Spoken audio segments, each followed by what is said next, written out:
में कोई दोहराई नहीं भैया, समझ रहे हो? आजकल के नौजवानों को सोचो अपनी ससुराल प्यारी है, तुम्हें तो नहीं लगा सही होता मम्मी के साथ। हमें जानते हैं कि ससुराल सभी प्यारी लगे, जैसे हमें गोलू को प्यारी लगे, गोलू हमें तीसरे दिन बन जाओ ससुराल। एक समय की तुम्हें हम बात बताएं, एक समय की बात बताएं, बड़े ध्यान से सुनना। एक गांव में एक लड़का सो मैया, तो गांव में लड़का रहा तो लड़का के शादी कर दी, और लड़का की जब शादी करी गई तो लड़का को पहले तो बड़ी खुशी रही कि वो ब्याह हुई है। फिर खुशी के बाद में धीरे धीरे धीरे धीरे महाराज अपनी ससुराल में बड़ी प्यारी लगने लगी, और ससुराल उसको इतनी प्यारी लगने लगी, इतनी प्यारी लगने लगी कि महाराज जब छुट्टी मिले तो ससुराल में पहुंच जाए, तो सुदन में भी तो ससुराल में पहुंच जाए। धीरे धीरे धीरे धीरे टाइम व्यतीत हुआ, महाराज समय व्यतीत हुआ, समय व्यतीत हुआ तो बहुत दिन हो गए कि भैया अपनी ससुराल नहीं गए। जब ससुराल नहीं गए तो एक बार उन्हें अपने ससुराल की खूब याद आई। दादा अब सोचने लगे कछु हो जाए अब की ससुराल को जरूर ही चाहिए। बहुत दिन हो गए ससुराल में नहीं गए और अब तो कछु हो जाए ससुराल में जरूर जाएंगे। तो तैयार भए, बोरिया बिस्तरा बांधो और खूब बढ़िया पैकिंग करके ससुराल जाए काज तैयार हो गए। जब ससुराल जाने के लिए तैयार हो गए तो उन्होंने अपनी मैया से कही, मैया हम जा रहे हैं ससुराल। तो मैया ने पूछी, लला लौट कब आई हो? तो लला बोले, मैया तुम चिंता न करो, ज्यादा दिन थोड़ी ना लगी, कम से कम 1 महीना बाद लौट के घरे आए जाइए, दोनों ससुराल में बने रहे। अब मैया ने कही, लला जाओ तो चले जाओ। तो आज वे भैया अपना बोरिया बिस्तरा बांध के चले के ससुराल में पहुंचिए। और ससुराल में जब पहुंचे तो सास ने देखो, सराज में सारी में साले साहब ने देखो कि जीजा जी आई गए। सो खूब खटिया बढ़िया बिछाई, आराम से महाराज बैठा लो, और सासू मैया भीतर से थाली में दूध सराय के ले आए। दूध सराय के ले आए। अच्छा एक बात और बताएं आपको दादा, क्या ससुराल में जब कोई नौ जाते तो फिर महाराज जब कोई नौ जाते करे ना तो जाने के बाद इंग्लिश बहुत बोलता। आपको कई बार बताएं, ससुराल में जाएगा के बाद जब कोई नौ ससुराल में जाता इंग्लिश बहुत बोलता, और जब नहीं बात करे नहीं ससुराल में जा रहे लला को संभाल के रहिए, और सबसे अच्छी तरह बात करियो और सबकी बात मानियो। एक और प्रसंग हमें याद आ गया कि महाराज को भैया भाई अपनी ससुराल में गए, नई उनकी शादी भई, और जब उनकी नई शादी भई तो पहली बार गए ससुराल में। और जब ससुराल में गए तो जब घर पे महाराज रिश्तेदार आते हैं तो रिश्तेदारों में सबसे चहीता रिश्तेदार घर को दबाव होता है कि नहीं भैया? ईमानदारी से बताओ, घर में 1000 रिश्तेदार आ जाए लेकिन सबसे चहीता रिश्तेदार घर का दमाद होता है। और घर में जो दमाद आएंगे फिर नाइको दिखाई दे तो उनकी सेवा दिखाई देता। सो के भैया गए पहली बार ससुराल में, सासू भैया ने देखो चारपाई बिछाई गई और बिछाए के बाद में दमादों को बैठा लो। अब बैठाने के बाद में बोलू, बैठाने के बाद में सासू भैया जो रही सो महाराज थाली में दूध ले आए और दूध ले गरम। जब दूध गरम रहे तो महाराज सासू भैया जैसे दूध लेके आई थाली में दमाद के सामने रख दो, और जैसे सामने रखा दमाद बोले, और बताओ मम्मी जी कैसे हैं सभी लोग?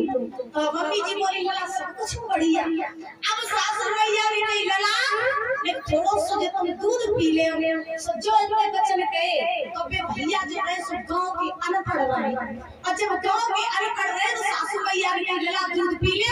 तो पहले तो मैंने खूब बढ़िया बात करी, और जो सास ने कहा लला दूध पियो तो दमाद बोले, नहीं मम्मी जी दूध हम अभी नहीं पिएंगे, अभी दूध कत्ता है। बच्चे नहीं कहते, जब बच्चा छोटा होता है तो दूध गर्म होता है तो दूध को महाराज कत्ता कहते हैं। तो मैं बोले नहीं नहीं अभी दूध नहीं पिएंगे, दूध अभी तमता है। तो इसीलिए कहा जाता है कि हमारा ससुराल में जब कोई नौ जाओ तो बड़े हिसाब से रहा। तो मैं भैया जब ससुराल में गए, सासुओं में सभी ससुराल वाले में खूब आदर सम्मान करे। आदर सम्मान करने के बाद में आसन पर बैठा ला, थाली में दूध ले आई, खूब माता खातिरदारी करी। अब ससुराल वाले जानते के लिए तो 1 महीना को रह गए घुमाई। हां तो जानते के 2-3 दिनों घुमाई चली गई। धीरे धीरे एक दिन हुआ, खूब खातिरदारी हुई। 2 दिन हुआ, 2 दिन भी खातिरदारी हुई। तीसरा दिन हुआ, तीसरे दिन भी खातिरदारी हुई। और चौथा दिन वो खातिरदारी का छू कम भाई। अब देखो परिचय मारा, तुम्हें कोई चाहे और काऊ के घरे अगर तुम ज्यादा दिनों तक रुके हो तो सम्मान ऑटोमेटिक कम हो जाइए। तो जब से भैया पहुंचे 4-5 दिन भाई सम्मान कम होने लगा। ससुराल वाले सोचने लगे लला आज नहीं कल चली जाइए। धीरे धीरे धीरे धीरे अब तो महाराज ससुराल वाले सोचने लगे लला कमोद आए सुआई लेकिन जाए तो ना ही नहीं। तो एक बार साली साहिबा ने सोचो कि जीजा आओ सुआओ लेकिन जाए नहीं रहो। अब जो अगर ऐसे नहीं दे तो जब गांव भरी। एक दिन हुआ सो एक दिन साली साहिबा उठी और साली साहिबा ने अपने सब घर तक कह रही सुनो आज घर में कोई चमक न जली।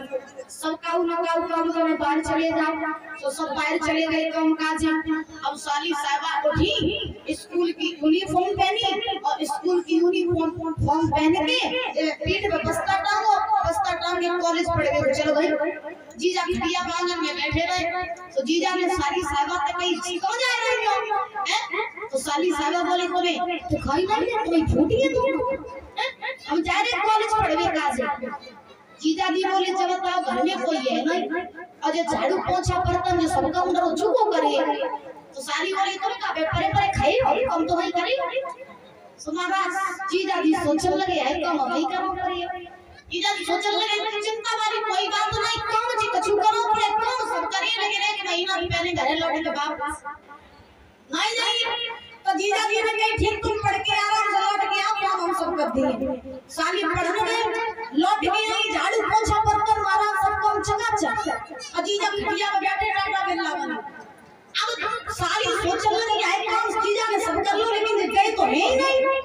अब दूसरा दिन हुआ, दूसरे दिन महाराज साली साहिबा ने स्कूल की ड्रेस पहनी, पीठ पे बस्ता टांगो और चल भाई पढ़वे कारे। जीजा ने कहा या जीजा कैसे वो गोबर डरो से डाल दिए दिखाई और ना दे लौट के आता। जीजा बोले चिंता न करो हम सब काम कर दी। सारी पढ़वे काजे गई लौट के आई बोले सब काम चकाचक, झाड़ू पोछा बर्तन बेसिन को गोबर सारी चारो सब काम चकाचक। सारी सोचने लगी है जी ऐसे नहीं जाइए। अब तो महाराज सराज ने देखो सराज ने यदि जीजा जाए नहीं रहो तो जब भगाने का उपाय करना पड़ेगा। तो सराज ने अपने पति से कही सुना या जब घर में तुम जीजा रही है या फिर नहीं रही। जब भगाए दे तो उनके पति ने कही जब बता जीजा मेरा डायरेक्ट कही जाए कि जीजा तुम भाग जाओ तो बड़ो मान जाइए रिश्तेदारी टूट जाए। तो ऐसा करो कि जब जीजा आंगन में बैठे रहोगे तो हम तुम सब लड़ाई करने लगी। और ध्यान रखना परिचय मारा रिश्तेदार अगर घर में आवे और जावे नहीं तो तुम एक काम करियो लड़ाई कर लो अपने आप रिश्तेदार भागे अपने आप। अब सुनो महाराज साले में और सराज में जब उन दोनों ने उपाय बनाया योजना बनाई कि जीजा जब बैठे होवे आंगन में तो हम तुम लड़ाई करने लगे जीजा अपने आप भाग गई। बोले ठीक। अब महाराज ने पत्नी जो है वो भीतर रसोई में भोजन बना रही थी। दोनों उनके पति आए वापस लौट के और जब पति आए तो हमने आवाज लगाई जनता भोजन बनियो कि नहीं बनियो। दोनों भीतर रसोई की पत्नी ने आवाज लगाई दुश्मन बनी थी ठहरी सो खा ले आए। अब तो महाराज ने उन्होंने जी बात सुनी। अब तो आगे बमुगला होएगा चाय अपनी पत्नी को हाथ पकड़ के और महाराज कमरा में ले गए कुन्ना में से लाठी उठाई और जो लाठी उठाई तो उठाए की परीक्षण महाराज अपनी पत्नी से बोले सुनो हम तुम्हें लाठी जब मारी थोड़ी ना अब जब लाठी दीवार में मारी और लड़ाई करवे को पहनो बनाई तो सो जीजा भाग को जाइए। सो दरवाजा बंद कर लो वो पे महाराज लाठी दीवार में मारने लगे और पे चिल्लाने लगी मार डालो दुश्मन ने कोई तो बचाए ले। अब भी महाराज चिल्लाने लगे। अब हुआ ऐसा कि जीजा जी ने देखो कि है जब लड़ाई हमें लगा दवाई मारे हो गई तो जीजा चल गए। तो ऐसे महाराज खेत रहे मक्का का तो तुम्हारे गांव ना जब मक्का जब देखो तो मकई मक्का हम लेके जाइए तो मक्का हां मेरे होते ही। सो महाराज जीजा जी ने क्या करो के घर के पास में खेत रहे मक्का पे सो खेत में जाकर परीक्षण महाराज जीजा छिप गए। और जब जीजा छिपे सो पति पत्नी के भीतर बहुत तो लड़ाई होती रही तो दोनों ने कहा सुनो लड़ाई तो बहुत कर ली इतनी लड़ाई में तो जीजा भाग गए होंगे जरा बाहर निकल के देखो कि जीजा बैठे ही नहीं चले गए। सो दोनों ने दरवाजा खोला और दरवाजा खोल के जो बाहर निकल के आए तो क्या देखो कि दिया पे जीजा सोचे हुए बैठे। अब दोनों बाहर निकल के आए। सो महाराज पत्नी ने अपने पति से कहा कि तुमने हमें मारी हमें लगी नहीं। तो पति ने कहा हमने तुम्हें मारी नहीं तो मक्का के खेत में तो जीजा ने घर के आए बोले हम गए नहीं। बोले गए नहीं। अब जीजा पहले ही उपाय बनाए के आए थे कछु हो ही जाए हम 1 महीना तो पहले घरे वापस लौट के नहीं जाएंगे कुछ गोविंद भगवान ने की। इसीलिए कहा जाता है कि आजकल लोगों को अपने घर से ज्यादा प्यारा अपना ससुराल लगता है। राधा रानी